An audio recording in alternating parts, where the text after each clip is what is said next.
4 നിബന്ധനകൾ പൂർത്തിയാക്കുന്നവർക്ക് യുഎഇയിൽ സ്വന്തം സ്പോൺസർഷിപ്പിൽ 5 വർഷ കാലാവധിയുള്ള ഗ്രീൻ വിസ ലഭിക്കും.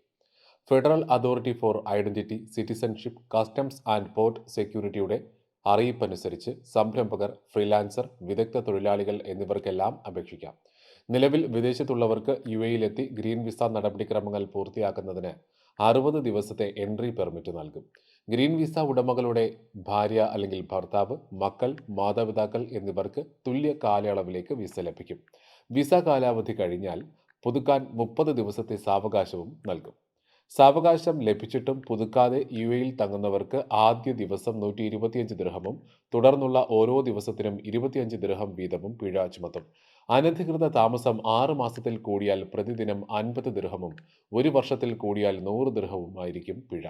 നിക്ഷേപകർ അല്ലെങ്കിൽ ബിസിനസ് പങ്കാളികൾ, ഫ്രീലാൻസർ അഥവാ സ്വയം സംരംഭകർ, ആദ്യ വിദഗ്ധർ എന്നീ വിഭാഗങ്ങളിൽ ഉള്ളവർക്ക് സ്വന്തം സ്പോൺസർഷിപ്പിൽ 5 വർഷത്തേക്ക് യുഎഇയിൽ തങ്ങി ജോലിയും ബിസിനസ്സും ചെയ്യാം. കമ്പനി ഡയറക്ടർമാർ, എക്സിക്യൂട്ടീവുമാർ, എഞ്ചിനീയർമാർ, ശാസ്ത്ര, സാങ്കേതിക, മാനുഷിക മേഖലകളിലെ പ്രൊഫഷണലുകൾ, സാങ്കേതിക വിദഗ്ധർ എന്നിവർക്ക് അപേക്ഷിക്കാം.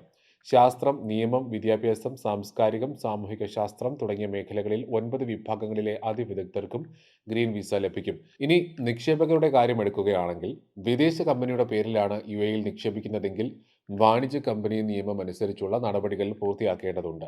Public share holding company, private joint stock company, limited liability company എന്നിവയിൽ ഒന്നായി രജിസ്റ്റർ ചെയ്യണം. പങ്കാളിത്ത ബിസിനസ് ആണെങ്കിൽ 10 ലക്ഷം ദിർഹത്തിൽ കുറയാത്ത തുക നിക്ഷേപിക്കേണ്ടതുണ്ട്. പുതിയതും പഴയതുമായ കമ്പനിയിൽ നിക്ഷേപിക്കുകയാണെങ്കിലും 10 ലക്ഷം ദിർഹം മൂലധനമുണ്ടാകണം. സമാന മാനദണ്ഡം പാലിക്കാത്തവരുടെ ഗ്രീൻ വിസ പുതുക്കി നൽകില്ല. പകരം 2 വർഷത്തെ സാധാരണ വിസയാക്കി മാറ്റും.